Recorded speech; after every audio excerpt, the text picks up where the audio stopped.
सभी साथियों को मेरा नमस्कार। अभी उत्तराखंड बेरोजगार संघ के पेज से मैं लाया हुआ हूँ। कुछ ज़रूरी मुद्दे हैं जिन पे बात करनी है। काफ़ी शंकाएं लोगों के मन में हैं। सभी लोगों का जवाब दे पाना संभव तो नहीं है, फिर भी प्रयास कर रहे हैं जितने ज़्यादा लोगों तक अपनी बात पहुँचा सकें उन तक बात पहुँचाई जाए, इसलिए ये लाइव कार्यक्रम करना पड़ रहा है। बहुत सारे मैसेज आ रहे हैं, बहुत सारे फ़ोन आ रहे हैं, तो संभव तो नहीं है सबका रिप्लाई करना या सबको मैसेज के जवाब भेज पाना। इसलिए लाइव के माध्यम से एक बारी में ऐसा है कि सभी लोगों तक सूचनाएं पहुंच जाएं। अभी कुछ दिनों पूर्व डेलीगेशन गया था सीएम साहब के पास। उसमें काफ़ी सारे मुद्दों पर बात हुई। 5 लोगों का डेलीगेशन गया था, उसमें एक हमारी महिला भी थी, नारी शक्ति लड़की। तो उसके बाद आईएएस जो हमारे हैं सचिव, कार्मिक सचिव बगोली साहब, उनसे तकरीबन 40-45 मिनट के आसपास बातचीत हुई। काफ़ी मुद्दों पर बातचीत हुई। उसमें लगभग सभी जो पॉइंट, जो कई युवाओं के मन में संदेह है कि भाई ये नहीं हो पा रहा है या ये नहीं हो पा रहा है, तो थोड़ा सा समय लगेगा, क्योंकि हम ऐसा कोई ढांचा नहीं है सरकार का कि जिसमें रातों रात सारी समस्याओं का समाधान हो सके। प्रयास कर रहे हैं कि लगभग जितना हमसे हो सके। और मैं ये अपील करूंगा सभी साथियों से कि ये लड़ाई अकेले बेरोजगार संघ की नहीं है, ये पूरे प्रदेश के युवाओं की लड़ाई है, उनके अभिभावकों की लड़ाई है, नारी शक्ति की लड़ाई है। तो इसमें सभी लोगों को एकजुट होकर, अगर प्रदेश के 1 करोड़ लोग एक कदम आगे बढ़ते हैं तो ये प्रदेश 1 करोड़ कदम आगे बढ़ेगा। तो इस सोच के साथ हमें आगे बढ़ना होगा, ऐसा मैं समझता हूं। सबसे पहले मैं मां नंदा देवी से कामना करता हूं कि हमारे जितने भी साथी इसमें लगे हुए हैं, जो दिन रात लगे हुए हैं, साक्ष्य जुटा रहे हैं, दस्तावेजों को एकत्रित कर रहे हैं, उन सभी को मां नंदा शक्तिशाली बनाए, शारीरिक रूप से, मानसिक रूप से। ये जो दानव पैदा हो गए इस देवभूमि में, इनसे लड़ने की शक्ति दें। जब से साथियों ये मामले खुले हैं, ऐसे ऐसे खुलासे हो रहे हैं, पैरों तले जमीन खिसक जा रही है। 2 परीक्षाएं जो शुरुआत में बीडीओ, बीपीडीओ और बंद दरोगा, इसमें तो लगभग सारी हदें पार हो चुकी हैं। जिस तरीके से दिन प्रतिदिन नए नए खुलासे हो रहे हैं, ऐसा प्रतीत होता है आयोग यहाँ के युवाओं को रोजगार देने के लिए नहीं, यहाँ के युवाओं को बेरोजगार करने के लिए तैयार किया गया था। चाहे पेपर लीक से लेकर नॉर्मलाइजेशन तक के जो खेल चल रहे हैं, जिस तरीके से ये षड्यंत्र, ऐसा लग रहा है कि सुनियोजित षड्यंत्र जिसे कहते हैं।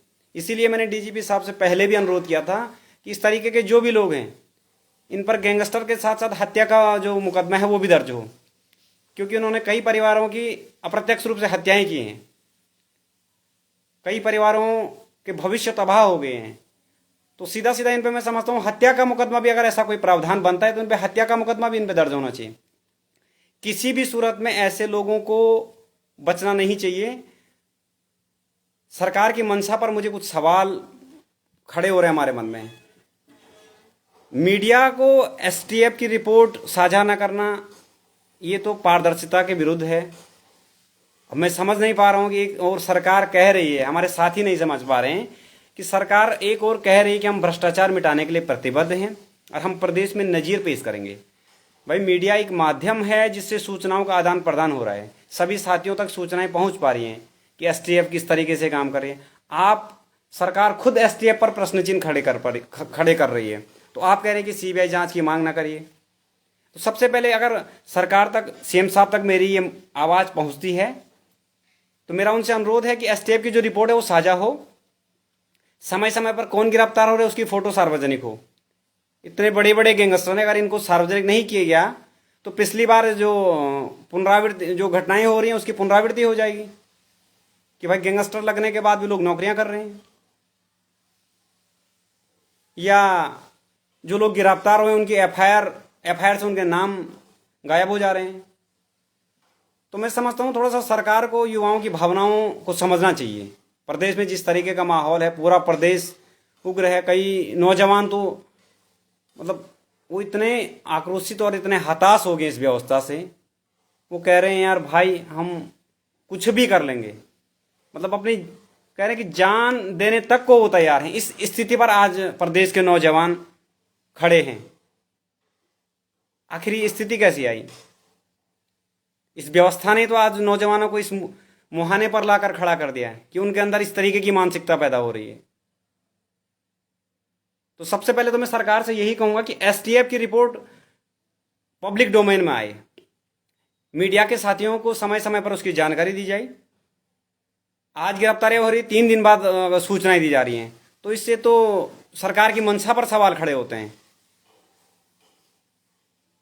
मैं चाहता हूं कि सरकार इस जो एसटीएफ गिरफ्तारियां कर रही है उसकी जानकारियां साझा करे और कम से कम 3 या 7 दिनों में एसटीएफ मीडिया के सामने आई, पूरे हफ्ते का एक रिपोर्ट पब्लिक के सामने पेश हो कि इस हफ्ते में क्या किया गया है, कितनी गिरफ्तारियां हुई हैं, उनका बैकग्राउंड क्या रहा है, किस तरीके, अगर ईडी के पास केस गया है, क्योंकि कागजों में ये हो रहा है या सिर्फ मीडिया के सामने बाइट में ये चीज़ें हो रही है, तो ये सब चीज़ जनता के सामने आनी चाहिए। अब यूपी में मैंने केस की मैं पढ़ रहा था, तो वहाँ पे योगी जी ने बहुत जल्दी किसी माफिया पर गैंगस्टर लगाकर उसकी संपत्ति भी जब्त करवा ली थी। अब उत्तराखंड में, अब छोटा सा तो प्रदेश है, अब ऐसा तो है नहीं कि यहाँ के माफियाओं की संपत्ति नेपाल में है, उत्तराखंड में ही होगी, जाहिर सी बात है। इतना बड़ा इनपुट है सरकार के पास, इतने इंटेलिजेंस हैं, लोकल से लेकर स्टेट लेवल तक पूरी एडमिनिस्ट्रेटिव बॉडी बनी हुई है। तो ऐसे कौन से डेटा जुटाए जा रहे हैं जिसमें इतना समय लग रहा है? गिरफ्तारी आप सार्वजनिक, तो ये मंशा पर तो सवाल खड़े कर रहा है। और ये इससे डीजीपी साहब को मैं कहूँगा, इससे उत्तराखंड की जो पुलिस है उससे युवाओं का भरोसा उठ रहा है। कहीं ना कहीं जो आप मानवता में खाके की बात कर रहे हैं उससे युवाओं का भरोसा उठ रहा है। तो ये मैं समझता हूँ प्रदेश के हित के लिए और प्रदेश के नौजवानों के हित के लिए भी ठीक नहीं है। दूसरी बात, वन दरोगा में काफ़ी साथी लिख रहे हैं, बॉबी भाई ने पहले ही स्पष्ट कर दी चीज़ें, तो ऐसा है, हताश होने की जरूरत नहीं है। जो बिंदु संख्या 2 था उसमें लगभग हमने सभी भर्तियों को कवर किया है, चाहे वो वीडियो बीपीडीओ हो, सचिवालय रक्षक हो, वन दरोगा हो। वन दरोगा में बहुत बड़े स्तर का खेल हुआ है, इसको अभी हम समझ रहे हैं इसमें, क्योंकि नॉर्मलाइजेशन का जो डेटा है उसमें मुझे लग रहा है कि हमें अलग से किसी एक्सपर्ट से भी राय लेनी पड़ेगी, जिनको सांख्यिकीय आंकड़ों का थोड़ा सा अनुभव हो, क्योंकि नॉर्मलाइजेशन का जो खेल आयोग द्वारा रचा जा रहा है ये ना तो अभ्यर्थियों के समझ में आ रहा है, ना आयोग वाले इसे समझ रहे हैं, ना सचिवालय वाले इसे समझा पा रहे हैं। तो ऐसी दुविधा इस किसी व्यवस्था में, इस प्रकार की दुविधा, तो ऐसा प्रतीत होता है कि ये विद्यार्थियों को चयनित करने के लिए नहीं, बल्कि एक अलग सी सीढ़ी तैयार की गई है, जिस सीढ़ी को कोई ढूंढ ना सके कि यहां से भी चोरों को प्रवेश दिया जा रहा है। क्योंकि प्रदेश की सरकारी व्यवस्था का सवाल है, एक पद भी हमारे लिए बहुत महत्वपूर्ण है। अगर वीडियो बीपीडीओ जो स्नातक स्तरीय परीक्षा उसी की बात करें तो उसमें चुनाव आयोग से लेकर चकबंदी तक कई ऐसे विभाग हैं जिनमें एक ही पद है, और एक पद पर अगर एक काला भेड़िया उसमें अगर घुस जाता है तो आप समझिए वो पूरी व्यवस्था को तहस नहस कर सकते हैं। इसलिए एक एक पद की यहाँ पे महत्ता है। सरकार, इसलिए सीएम साहब और जो बघेली जी ने भी कहा है कि इसकी व्यापकता के हिसाब से ही जो निर्णय लिया जाएगा, लेकिन सरकार की मंशा पर मैं कहीं ना कहीं प्रश्न चिन्ह खड़े हो रहे हैं। सीबीआई जांच को लेकर जो ढुलमुल रहा, अभी जम्मू कश्मीर का मैं केस देख रहा था, एसआई की वहां पे भर्ती थी, वहां पे सीबीआई जांच हो चुकी है। हरियाणा में बता रहे हैं सीबीआई जांच हुई है, गुजरात में भी कुछ केसेस में सीबीआई की जांच हो रही है। अरे भाई, उत्तराखंड में क्या दिक्कत है? केंद्र में आपकी सरकार है, प्रदेश में आपकी सरकार है। 15 अगस्त को माननीय प्रधानमंत्री जी कह रहे हैं कि भाई भ्रष्टाचार को मिटाना है, नफरत की हद तक जाना है। तो ये जो दोहरापन है, इससे कहीं ना कहीं युवाओं के मन में संदेह तो हो रहा है। तीसरा जो सबसे महत्वपूर्ण आज जो बिंदु है उस पर मैं बात करने आया हूं। पीसीएस में अभी आपने देखा होगा, हाईकोर्ट से एक फैसला आया था जिसमें हमारे प्रदेश की जो नारी शक्ति है उनको, उनके जो आरक्षण था आज तक इस प्रदेश में मिल रहा था 30% का, उसको खत्म कर दिया गया है। अब सरकार कह रही है हम एसएलपी दायर करेंगे सुप्रीम कोर्ट में। कब करेंगे? कोई निश्चित समयावधि हो। वो बालिकाएं बहुत परेशान है, मैं देख रहा हूँ, वो बेचारे सड़कों पे आने को तैयार हैं। अब वो पीसीएस की तैयारी करें या सड़कों पे आए, तो सरकार कैसी व्यवस्था चाहती है कि इस प्रदेश की बेटियां सड़कों पर आए या पीसीएस अधिकारी बने? भाई उत्तराखंड की भौगोलिक परिस्थितियां भिन्न हैं प्रदेश पूरे देश के सापेक्ष। अब आप इस प्रदेश की नारी शक्ति की आप सुरक्षा नहीं कर पा रहे हैं, उनके भविष्य की आप सुरक्षा नहीं कर पा रहे हैं। भाई ये वही नारी शक्ति है जिसका मत प्रतिशत आपकी सरकार बनाने में इसका सबसे बड़ा योगदान रहा है।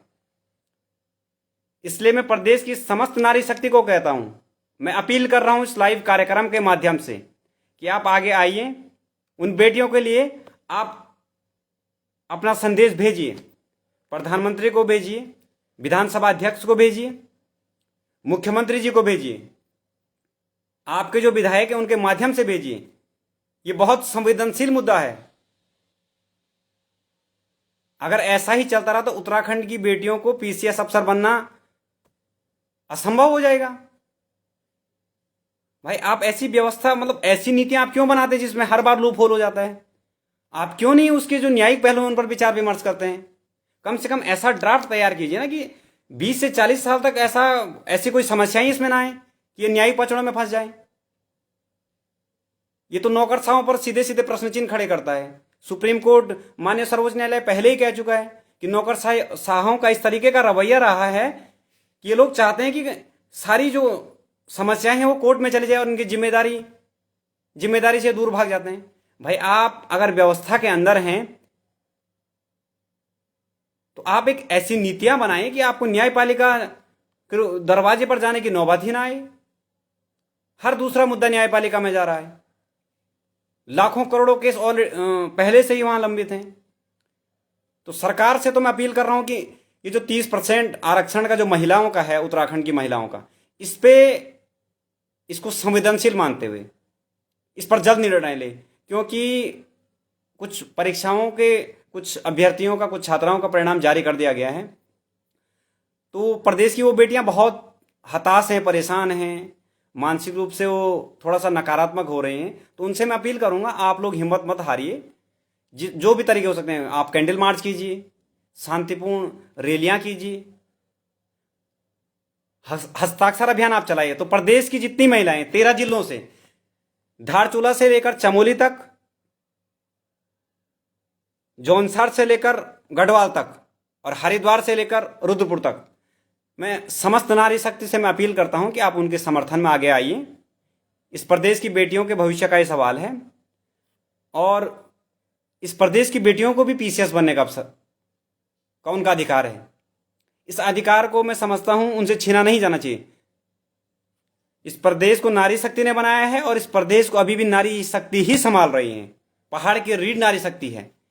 किन विपरीत परिस्थितियों में यहां की नारियां संघर्ष कर रही हैं, चूल्हे से लेकर किताबों तक। तो बेटी बचाओ बेटी पढ़ाओ का जो ये नारा है, उससे आगे बढ़ते हुए उनको जो अवसर मिल रहे हैं, उन अवसरों का हनन ना हो।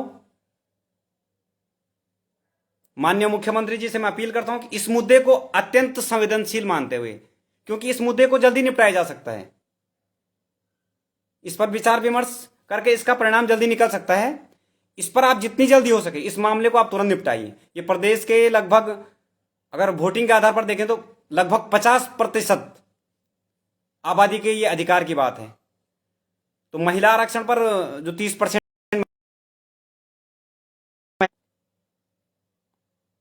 और उन बेटियों को मैं कहना चाहूंगा जो अभी पीसीएस में जिन्होंने परीक्षा दी है और उस मोड़ पर खड़े हैं, इस मुहाने पर खड़े हैं कि अगर हाईकोर्ट के डिसीजन पर सरकार अगर सही निर्णय नहीं ले पाती है तो एक कटघरे वाली स्थिति में खड़े होंगे। मैं उनसे कहना चाहूंगा कि आप उम्मीद रखिए, हौसला रखिए। इस प्रदेश को नारी शक्ति ने बनाया है, आप कमजोर नहीं हैं, आप दुर्गा का रूप हैं, भवानी का रूप हैं। तो अपनी शक्ति को पहचानिए और आप में वो ताकत है और पूरे प्रदेश की नारी शक्ति और युवा शक्ति भी आपके साथ खड़ा है। और उत्तराखंड बेरोजगार संघ ये नारी शक्ति के इस मांग के पुरजोर तरीके से समर्थन करता है। मैं प्रदेश के समस्त युवाओं से और मैं महिला आयोग से भी अपील करता हूं कि आप इस मामले का स्वतः संज्ञान लीजिए ये प्रदेश की समस्त नारी शक्ति से जुड़ा हुआ मसला है। तो मैं प्रदेश की महिला आयोग के अध्यक्ष महोदया जो हैं, विधानसभा अध्यक्ष हमारी महिला हैं, उनसे भी मैं अपील करूंगा कि इस मामले को थोड़ा आप गंभीरता से लें, इस मामले की संवेदनशीलता को समझिए। जितनी भी महिला मोर्चाएं किसी भी पार्टी की हैं, आप इस मुद्दे पर आगे आइए, बोलिए। जो छात्र संगठन है, छात्र उसमें जो छात्राएं प्रतिनिधित्व कर रही हैं, उनसे भी मैं अपील करूंगा कि आप लोग आगे आइए, इस मुद्दे पर बोलिए। ये प्रदेश का बहुत संवेदनशील मुद्दा है, ये नारी शक्ति के अधिकारों का मुद्दा है। उनसे उनका हक नहीं छीना जाना चाहिए, क्योंकि प्रदेश की भौगोलिक परिस्थितियां भिन्न हैं। तो अंत में मैं सभी पूरे प्रदेशवासियों से अपील करूंगा, प्रदेश की महिलाओं से अपील करूंगा, जो हमारे लोक कलाकार हैं उनसे मैं अपील करूंगा कि वो भी रचनात्मक तरीकों से प्रदेश सरकार तक ये संदेश पहुंचाएं, इन बेटियों की आवाज प्रदेश सरकार तक पहुंचाएं, और इन बेटियों को ऐसा ना लगे कि हमारे साथ कोई नहीं है। मैं इन सभी प्रदेश की जो ये नारी शक्ति हैं, जो ये बेटियां हैं प्रदेश की, इनसे मैं एक बार इनको फिर आश्वस्त करता हूं कि पूरा प्रदेश इनके साथ है। उत्तराखंड बेरोजगार साथ संघ कंधे से कंधा मिलाकर इनके साथ है, और प्रदेश की समस्त नारी शक्ति इनके साथ आएगी। इनको घबराने की जरूरत नहीं है।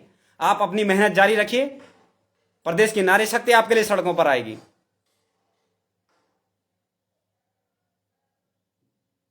तो ज्यादा ना कहते हुए आज जो मुख्य मेरा विषय था ये यही था कि ये प्रदेश की जो बेटियों को, जो अभी इन्होंने पीसीएस की जो परीक्षा में माननीय उच्च न्यायालय द्वारा जो फैसला है, इस पर सरकार तत्काल संज्ञान ले और इसके मामले की संवेदनशीलता को समझे थोड़ा सा। ये ढुलमुल रवैया जो रहा है कि मामले को लंबित कर दो, फिर लोग भूल जाते हैं, फिर अभ्यर्थियों का तो हक मारा जाता है, बेटियों का भी हक मारा जाएगा। तो इस तरीके की स्थितियां ना पैदा हो, भविष्य में भी इस तरीके की सरकार नीतियां बनाए कि मामले कोर्ट कचहरियों से पहले सचिवालयों में ही हल हो जाए, या आयोगों के भीतर ही हल हो जाए। जय हिंद, जय भारत, जय उत्तराखंड।